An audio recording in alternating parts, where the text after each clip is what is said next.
Gusto mo rin ba magaganitong thumbnail para sa video mo? Ayan, Benga, what a pro, Mr. Beast, ganito, ganyan. Ang lupet. Tara kaibigan, turuan kita niyan. For the past few years of being content creator, madami na nagtatanong sa akin kung paano ko daw ginagawa ang mga ganitong thumbnail. Tinulungan niya ako nito para magkaroon ng mataas na views at CTR sa YouTube. Thumbnail, isa to sa mga dahilan kung bakit dumadami ang mga views ng karamihan. Lalo na if alam mo ang secret formula kung paano gumawa ng catchy thumbnail. Hindi ka mahirapan magpalago ng views mo at magpalaki ng subscribers mo if alam mo kung paano gumawa ng catchy thumbnail. Well, ang swerte mo kapatid kasi napapanood mo to at tuturuan kita ngayon kung paano gumawa ng mga thumbnail. Dito nga mga buddy, tuturuan ko kayo paano ma-achieve yung Mr. Beast-like na texture. Tapos, eto, yung own style ko, yan yung ituturo ko ngayon for today's video. Gusto mo yarn? So, I have my own style nga sa thumbnail ko mga buddy. Wherein yan, makikita nyo dyan, may light source sa likuran, tapos may pailaw effects sa katawan. Ganun. So, dapat importante din na hanapin mo yung own style mo. Sa mga clients ko, ganun yung ginagawa ko. Hinahanapan ko sila ng own style nila. And this helped them a lot to establish their channel and to stand out sa competition. So, for the meantime, ituturo ko muna kung paano ko ginagawa yung thumbnail ko at para naman may idea kayo kung paano ko to ginagawa. Para masaya, paghahalo-haluin natin yung elements ni Mr. Beast, yung mga soft texture, mga ganyan. Tapos, yung signature move ko, yung mga may pailaw effects. Ayan, yung dalawa. Boom! So first things first buddy, dapat meron kayong Photoshop. Sa Photoshop ko din nga ginagawa lahat ng thumbnail ko. Trust me buddy, kapag natuto ka mag-Photoshop, madami kang mapapalago na YouTube channel. Pipilitin ko maging detailed itong tutorial na to para naman talaga makuha nyo to ng mabuti. So tara, punta tayo sa PC ko guys. Kung nagtataka nga pala kayo kung bakit tatlo yung monitor ko sa likod, ganito kasi yun. So eto nga yung main monitor ko, dyan ako nagtatrabaho. Diyan ako nagpo-Photoshop at nagvi-video edit at kung ano-ano pa. At eto yung kinukunan ko ng pictures, stock footages at marami pang iba. Para diretso na dyan. Drag ko na lang yan. Alright. Tapos dito, eto yung entertainment. Mabilis kasi ako ma-burnout. So yes, nanonood ako habang nagtatrabaho. Nakaka-distract ba yan? Hindi. No. Kasi nakakaisip ako lalo kung anong ilalagay ko dito. Ayan, dyan. Nalilibang ako dyan. At habang nanonood ako, mas nahalata ko sa sarili ko, mas madali ako nakakatapos habang gumagawa. Minsan music nandyan, pero most of the time, talaga, movies. Tapos yun naman, hindi pa ako bading. Ayan, collection po yan ng Jowa Bows ko. Alright. Dito guys, let's pretend na kayo tong nakuha ko sa Google. So ayan, let us say tapos na kayo mag-picture tapos kayo to. So open na natin si Photoshop. Ayan. Kung may laptop ka, pwede mo nang gamitin si Photoshop. Laptop at PC, kaya to si Photoshop. So dito, once ma-open mo na si Photoshop, eto dyan ang makikita mo. Dito nga, click mo lang tong file, tapos click mo itong new. Dito, ang size na kailangan natin para sa thumbnail is 1280 by 720 pixels. Make sure na nakapixel yan buddy para sakto talaga yung size mo sa YouTube. Dito naman sa resolution, 200 or 300 ay pwede na yan. Dito, i-assist ko lang yan na 300 yung resolution. Pagkatapos dyan, click natin tong create. Tapos dito, eto na yon, may blank workspace ka na. Ang una natin yan na gagawin is syempre, ilalagay natin yung sarili natin dyan. So, para magawa yan, click nyo lang yung file, tapos click mo yung open, tapos click mo yung picture na kinuha mo kanina. Nakakasunod ba? Pwede nyo naman to i-replay para makuha nyo talaga. Tapos ayan na nga siya, naka-open na siya sa another window. Tapos dito, tatanggalin na natin yung background natin. Para madali at di na kayo mahirapan sa pagtanggal, click mo lang yung select at click mo lang tong subject. Magkukusa na yung magtitrace sa subject. After nyan buddy, click mo lang tong layer mask na sa pinakababayan. Tapos boom, wala na kayong dito background. Ang galing. Tapos dito, para maging one layer lang siya at hindi talaga siya lumabo kahit anong galaw-galaw mo dyan. Kasi yung iba kapag nire-resize mo yung picture, kapag nilalakyan mo siya or nililiitan, lumalabo siya. So para maiwasan yan, i-right click mo lang tong layer na to tapos may magpa-pop up dyan. Hanapin mo lang tong convert to smart object tapos you are good to go. Dito nga, idadrag natin to sa previous window natin. So sobrang malaki siya, kailangan natin tong i-resize. So para ma-resize natin yan, pindutin nyo sa keyboard nyo, Ctrl plus T or Ctrl T. At lalabas na itong resize button. Then dito, maglalagay na tayo ng bagong background. Sa background naman buddy, naghahanap ako sa Google ng mga gaming room na background. Tapos kung mahalata nyo dyan, yan yung background ng every thumbnail ko. So dito, may nahanap na tayo na gaming room. Resize natin kasi masyadong malaki. Alam nyo na yan. Ctrl T. Tapos dito, sobrang maliwanag siya. So maglalagay tayo ng exposure. So dito ulit yan sa pinakababa. Hanapin mo lang tong adjustment layer na to. etong sa exposure. Tapos itong adjustment layer na to, i-clip natin yan sa background para hindi maapektuhan yung buong frame. Sa background lang siya didilim. Kaya nga naka-clip Okay. So paano naman i-clip? So dito nga i-hold press nyo lang yung Alt. Tapos lalabas itong icon na to. Then click nyo lang yan, then okay na yan. Naka-clip na yan mga buddy. So dito mag-a-adjust na tayo ng exposure. Bababaan natin yan para lumitaw yung tao mismo. Once okay na, we need to put light source na mga buddy. Ako, ang light source ko, gusto ko palagi nasa likuran. So dito, gagawa tayo ng dalawang new layer. So para makagawa ng dalawang new layer, meron tayo dyan shortcut. Ang shortcut key ko dyan, press nyo lang yung Control, Shift, tapos N. Control Shift N. N as in nunal. So eto, i-rename natin yung mga bagong layer. Pailaw 1 at Pailaw 2. So dito sa Pailaw 2, ang blending dapat nito is naka-hard light. Tapos dito sa Pailaw 1, leave as is nyo lang yan. Normal lang dapat ang blending yan. Make sure pala nasa ibaba ng tao yung pailaw na layer para nasa likuran yung ilaw. So dito sa Pailaw 1, magpipaint lang tayo ng white sa likuran. Yan, adjust nyo lang sa gusto nyo. Dapat hindi masyadong sabog. Isipin nyo, totoong ilaw yan. Tapos pagkatapos nyan, kung okay na kayo dyan, maglalagay na tayo ng kulay sa ilaw natin sa Pailaw layer 2. So gusto ko yellow yung ilaw natin. So i-paint natin yung yellow. Diba?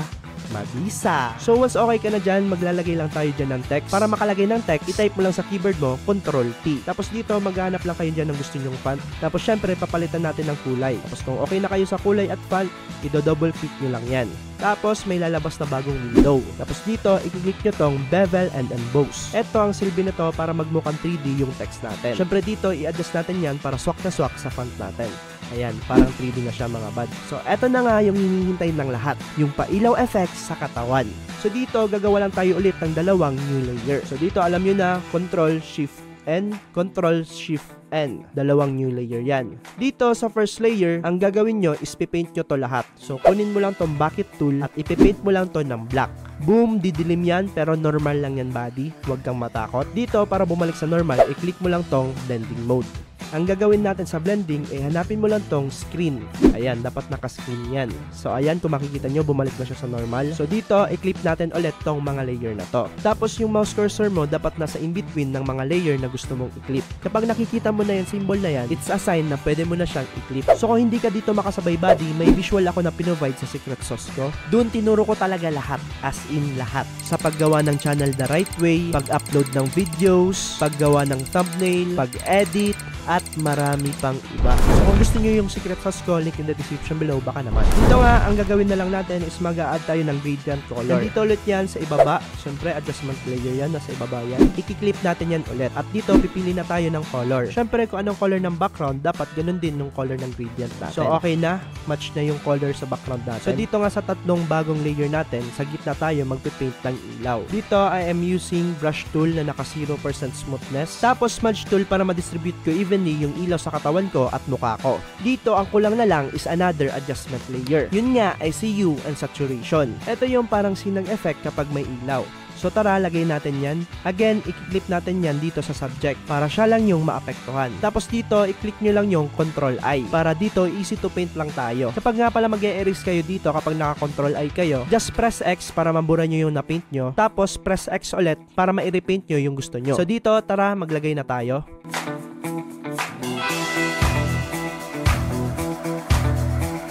Tadan! Dito, ang kulang na lang is to make this picture parang kay Mr. Beast. Like, soft lang yung image, pero maganda siyang tingnan. Pero, bago yan, you know the drill. Magtitrade na naman tayo gamit ang nagbabalik na app natin. Binomo!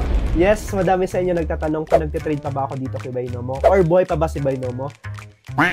Boy na boy pa yan, buddy, at nagtitrade pa tayo dyan. Ginagamit ko pa rin to si Binomo, at yes, kumikita pa rin ako dito ng extra income. Sa mga di nga pala nakakalam ko ano to si Binomo, isa po siyang trading platform mga bad. At kapag nag-register ka dyan, buddy, meron kang matatanggap na $10,000 demo account mga bad. At yes, itong demo account ko, lumago na siya, naging 900,000 na siya.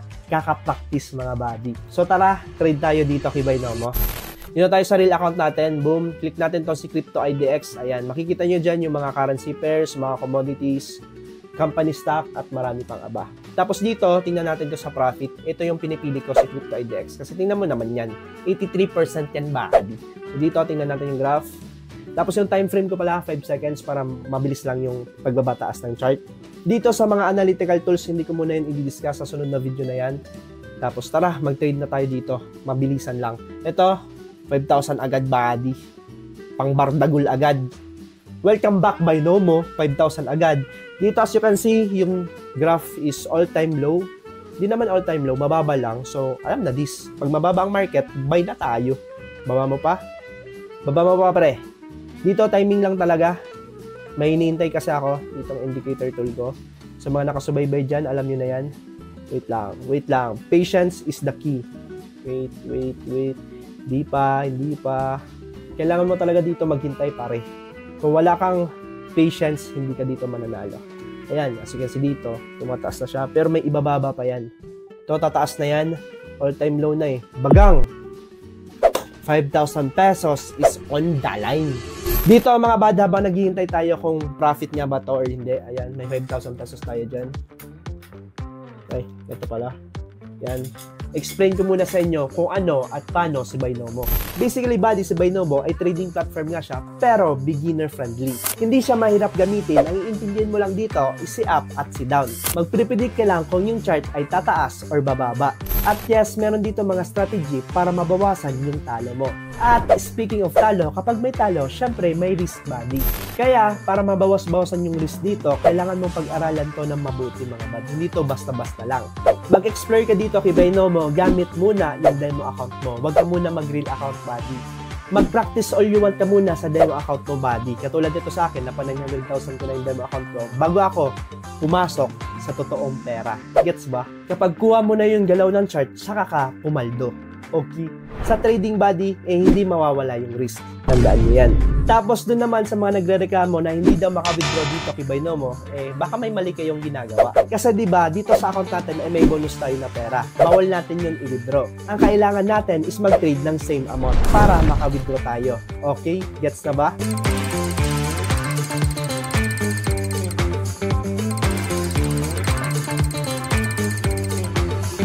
Hindi pa tapos, buddy, yung timer. Hintay-hintay lang tayo dito.